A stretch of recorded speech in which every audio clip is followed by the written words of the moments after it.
Chapter 22. The Offering of Isaac. It happened after these things that God tested Abraham and said to him, Abraham. He said, Here I am.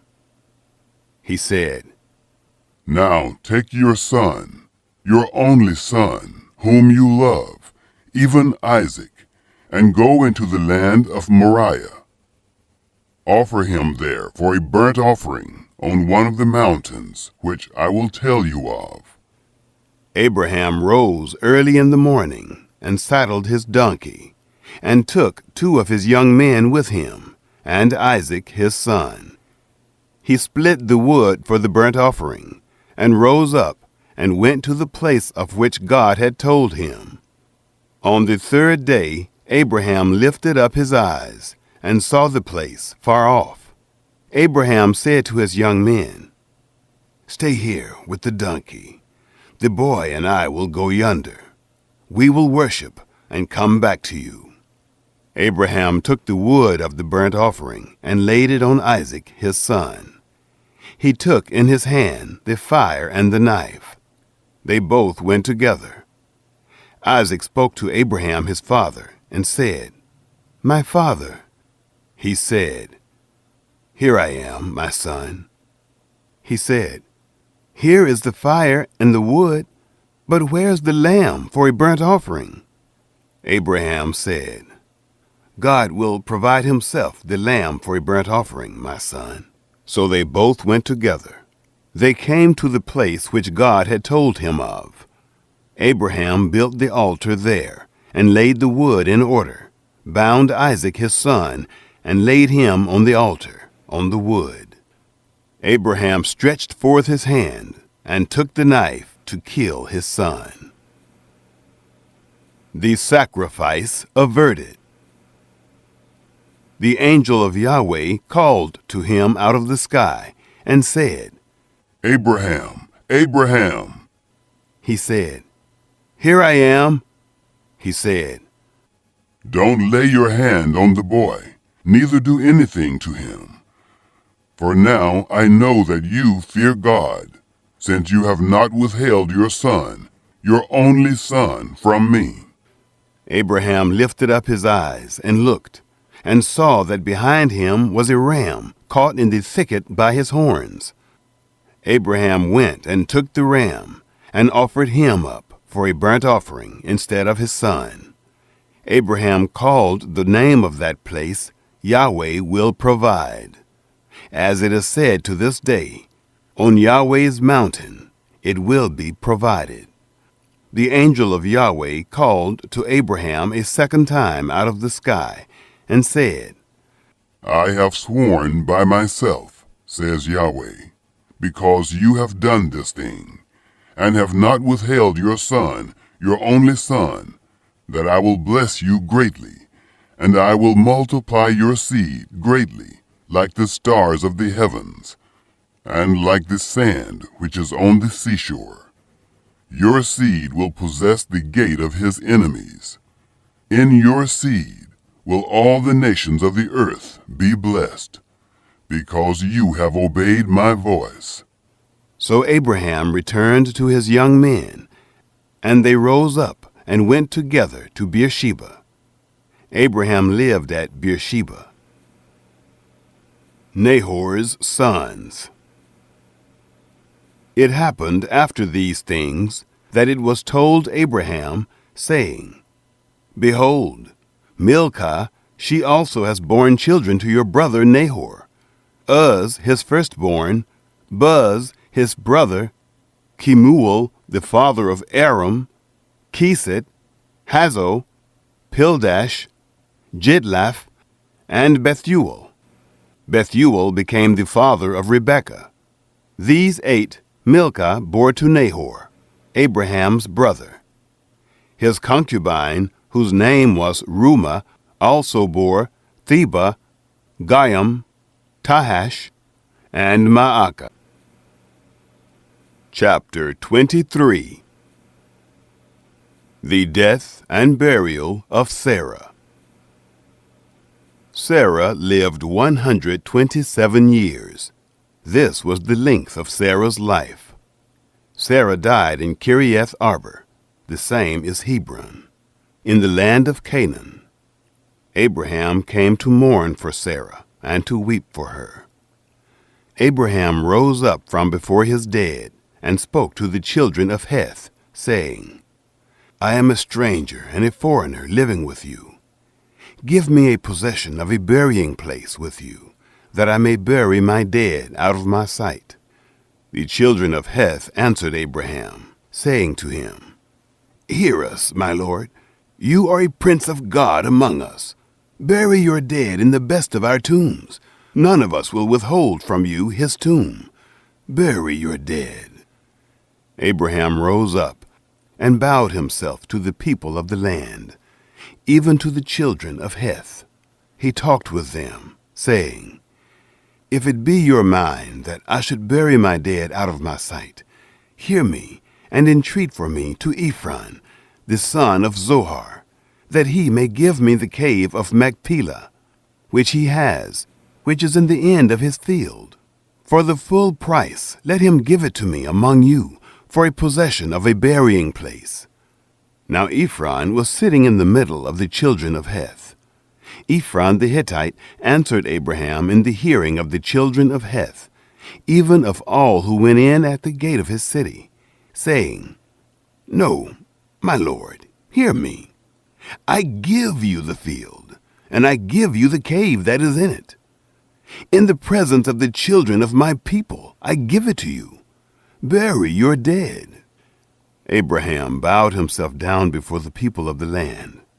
He spoke to Ephron in the audience of the people of the land, saying, But if you will, please hear me.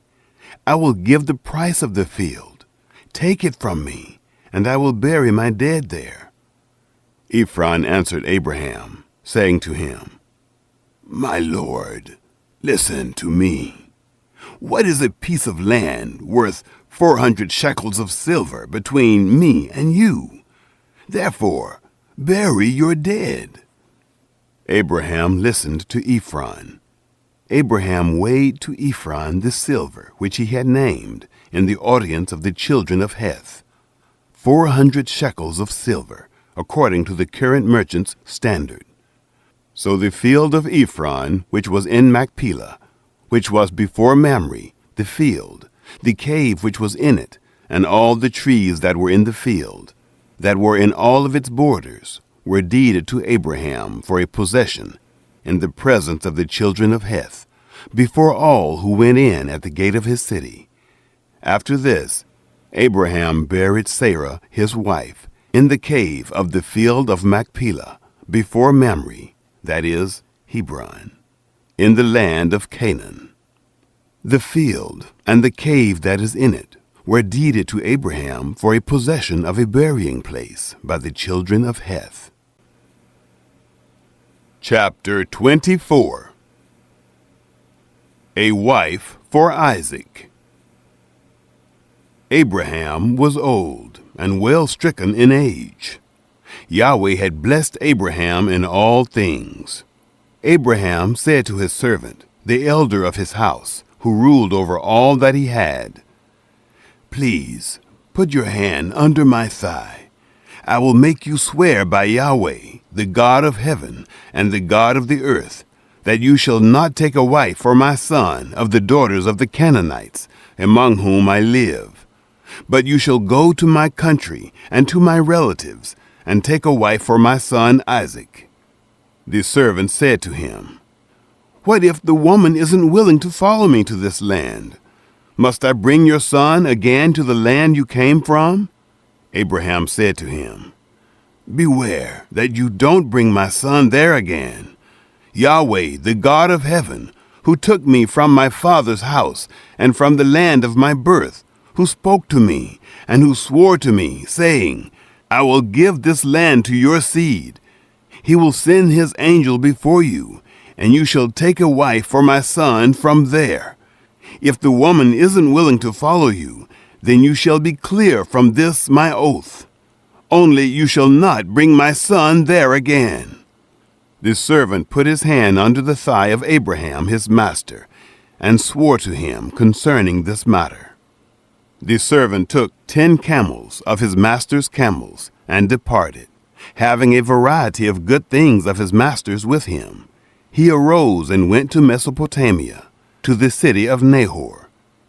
He made the camels kneel down outside the city by the well of water at the time of evening, the time that women go out to draw water.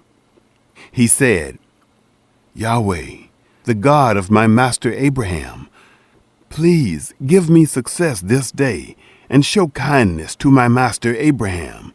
Behold, I am standing by the spring of water. The daughters of the men of the city are coming out to draw water. Let it happen that the young lady to whom I will say, Please let down your pitcher that I may drink, and she will say, Drink, and I will also give your camels a drink.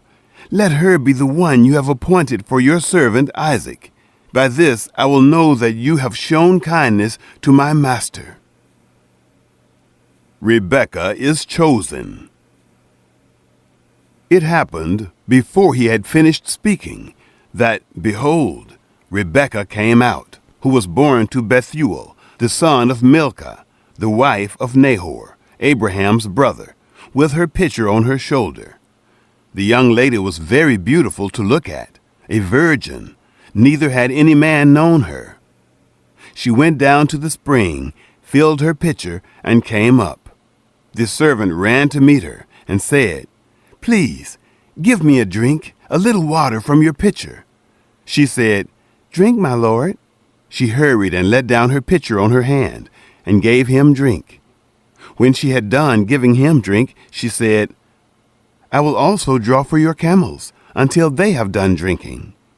She hurried and emptied her pitcher into the trough, and ran again to the well to draw, and drew for all his camels. The man looked steadfastly at her, remaining silent, to know whether Yahweh had made his journey prosperous or not. It happened, as the camels had done drinking, that the man took a golden ring of half a shekel weight, and 2 bracelets for her hands of 10 shekels weight of gold, and said, Whose daughter are you? Please tell me. Is there room in your father's house for us to lodge in? She said to him, I am the daughter of Bethuel, the son of Milcah, whom she bore to Nahor. She said moreover to him, We have both straw and provender enough, and room to lodge in. The man bowed his head and worshipped Yahweh. He said, Blessed be Yahweh, the God of my master Abraham, who has not forsaken his loving kindness and his truth toward my master. As for me, Yahweh has led me in the way to the house of my master's relatives. The young lady ran and told her mother's house about these words. Rebekah had a brother, and his name was Laban. Laban ran out to the man, to the spring. It happened, when he saw the ring and the bracelets on his sister's hands, and when he heard the words of Rebekah his sister, saying, This is what the man said to me, that he came to the man. Behold, he was standing by the camels at the spring. He said, Come in, you blessed of Yahweh. Why do you stand outside? For I have prepared the house and room for the camels. The man came into the house, and he unloaded the camels. He gave straw and provender for the camels, and water to wash his feet, and the feet of the men who were with him. Food was set before him to eat, but he said, I will not eat until I have told my message. He said, Speak on. He said, I am Abraham's servant. Yahweh has blessed my master greatly. He has become great. He has given him flocks and herds, silver and gold, male servants and female servants, and camels and donkeys. Sarah, my master's wife, bore a son to my master when she was old. He has given all that he has to him. My master made me swear, saying, You shall not take a wife for my son of the daughters of the Canaanites, in whose land I live, but you shall go to my father's house and to my relatives, and take a wife for my son. I asked my master, What if the woman will not follow me? He said to me, Yahweh, before whom I walk, will send his angel with you and prosper your way. You shall take a wife for my son of my relatives and of my father's house. Then will you be clear from my oath when you come to my relatives. If they don't give her to you, you shall be clear from my oath. I came this day to the spring and said, Yahweh, the God of my master Abraham, if now you do prosper my way which I go, behold, I am standing by the spring of water. Let it happen that the maiden who comes forth to draw, to whom I will say, Please give me a little water from your pitcher to drink, and she will tell me, Drink, and I will also draw for your camels. Let her be the woman whom Yahweh has appointed for my master's son. Before I had finished speaking in my heart, behold, Rebekah came forth with her pitcher on her shoulder. She went down to the spring and drew.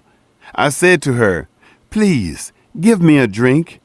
She hurried and let down her pitcher from her shoulder and said, Drink, and I will also give your camels a drink.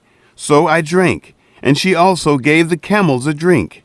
I asked her and said, Whose daughter are you? She said, The daughter of Bethuel, Nahor's son, whom Milcah bore to him. I put the ring on her nose and the bracelets on her hands. I bowed my head and worshipped Yahweh, and blessed Yahweh, the God of my master Abraham, who had led me in the right way to take my master's brother's daughter for his son. Now, if you will deal kindly and truly with my master, tell me. If not, tell me, that I may turn to the right hand or to the left. Then Laban and Bethuel answered, The thing proceeds from Yahweh. We can't speak to you bad or good. Behold, Rebekah is before you. Take her and go, and let her be your master's son's wife, as Yahweh has spoken. It happened that, when Abraham's servant heard their words, he bowed himself down to the earth to Yahweh. The servant brought forth jewels of silver and jewels of gold and clothing, and gave them to Rebekah. He also gave precious things to her brother and her mother. They ate and drank, he and the men who were with him, and stayed all night. They rose up in the morning, and he said, Send me away to my master. Her brother and her mother said, Let the young lady stay with us a few days, at least 10. After that she will go. He said to them, Don't hinder me, since Yahweh has prospered my way. Send me away that I may go to my master. They said, We will call the young lady and ask her. They called Rebekah and said to her, Will you go with this man? She said, I will go. They sent away Rebekah, their sister, with her nurse, Abraham's servant, and his men. They blessed Rebekah and said to her, Our sister, may you be the mother of thousands of 10,000s, and let your seed possess the gate of those who hate them. Rebekah arose with her ladies. They rode on the camels and followed the man. The servant took Rebekah and went his way. Isaac marries Rebekah. Isaac came from the way of Baarlah-Hairoi, for he lived in the land of the south. Isaac went out to meditate in the field at the evening. He lifted up his eyes and saw, and behold, there were camels coming. Rebekah lifted up her eyes, and when she saw Isaac, she dismounted from the camel. She said to the servant, Who is the man who is walking in the field to meet us? The servant said, It is my master. She took her veil and covered herself. The servant told Isaac all the things that he had done. Isaac brought her into his mother Sarah's tent and took Rebekah, and she became his wife. He loved her. Isaac was comforted after his mother.